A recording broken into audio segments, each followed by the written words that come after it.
పల్నాడు జిల్లా పిడుగురాల్లోని నూతన ప్రభుత్వ వైద్య కళాశాలలో ఎంబీబీఎస్ సీట్ల ప్రవేశాలు ప్రారంభం కానున్నాయి. ఈ సందర్భంగా కాలేజీని మంత్రి గుట్టిపాటి రవికుమార్, ఎంపీ లావు శ్రీకృష్ణదేవరాయలు, జిల్లా కలెక్టర్, ఎమ్మెల్యే ఎరపతినేని శ్రీనివాసరావు సందర్శించారు.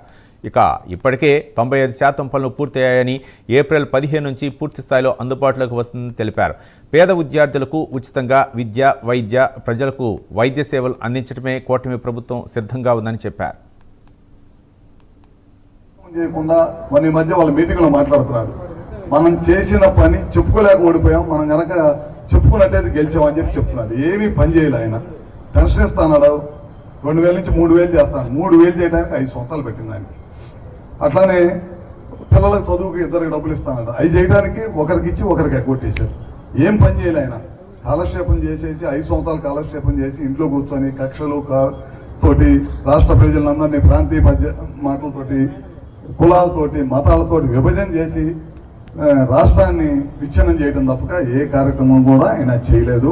ఇంకా చేసింది ఆయన చేసింది చెప్తే ఇంకా అంత దరిద్రంగా పరిపాలన చేసి సర్వనాశనం చేసి వదిలిపెట్టాడు. ఇవాళ మన ప్రభుత్వం అధికారంలోకి వచ్చిన తర్వాత ఆగిపోయిన ప్రాజెక్టులన్నీ కూడా మళ్ళీ రన్ చేస్తున్నాం. ఇవాళ ఎలక్ట్రిసిటీ డిపార్ట్మెంట్ ఉంది, మీరే చూస్తున్నారు. గత 5 సంవత్సరాల్లో 9 సార్లు కరెంటు బిల్లు పెంచారు. మన ఇవాళ 22 నెలలు అయింది అధికారంలోకి వచ్చి, ₹1 కరెంటు బిల్లు పెంచాల. నిన్ను చూసి ప్రాజెక్టులు కానీ, నిన్ను చూసి ఒక ఇండస్ట్రీస్ కానీ వచ్చినాయా? వచ్చిన ఇండస్ట్రీస్ పారిపోయారు కదా. ఒక విజనరీ లీడర్, భవిష్యత్తు తరాలకి మార్గదర్శి, ఆనాటి హైటెక్ రూపశిల్పి, ఈనాటి అమరావతి రూపశిల్పి, ఇవన్నీ కూడా భగవంతుడు ఇచ్చిన శక్తితోని, ఒక మనిషికి వచ్చిన అవకాశంతో భావితరాలకు అందిస్తారు ముఖ్యమంత్రి. మీకు చేయడం చేయాలి, కాకపోతే కనీసం మమ్మల్ని విమర్శించేది కూడా మీకు మానుకోవాలి.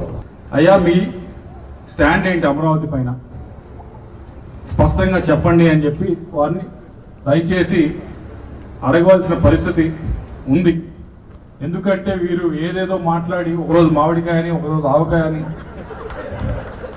ఇది మరీ ఏదో ఒక విధంగా న్యూస్లో ఉండాలని చెప్పి కాన్ట్రవర్సీ అంత ఎక్కువ చేస్తే అంత ఎక్కువ న్యూస్లో ఉంటాం, అంత ఎక్కువ మాట్లాడుకుంటారని పార్లమెంట్లో పాస్ అవుతుంది తెలుసు. అది హెడ్లైన్స్ బాగా భారీగా వస్తుంది. కాబట్టి దానికంటే పెద్ద హెడ్లైన్ రావాలంటే చాలా విచిత్రంగా మాట్లాడితే చాలా పెద్ద హెడ్లైన్ వస్తేనే ఆ రోజు విచిత్రంగా మాట్లాడటం తప్పించి దానికి మరొకటి లేదు. అయితే డాక్టర్స్ కూడా ఇంకా ట్రాన్స్ఫర్స్ లో ఇక్కడికి వస్తారు చెప్పడం జరిగింది. డాక్టర్స్ చూస్తే మనకి రిమోట్ ఏరియా కాబట్టి వాళ్ళకి 50% ఇన్సెంటివ్ కూడా ఇస్తున్నాం. అంటే ఇక్కడ మంచి క్వాలిటీ వాళ్ళు రావాలి, బెస్ట్ డాక్టర్స్ రావాలి కాబట్టి వాళ్ళ జీతాల్లో 50% ఇన్సెంటివ్ కూడా ఇవ్వడం జరుగుతుంది. ఇన్ఫ్రాస్ట్రక్చర్ వర్క్స్ చూస్తే మనకి హాస్పిటల్ దాదాపు 80,000 square feet basic works ready అయిపోయినాయి. ఇంకా వాళ్ళు ఎలక్ట్రిఫికేషన్, ఫర్నిచర్, ఎక్విప్మెంట్,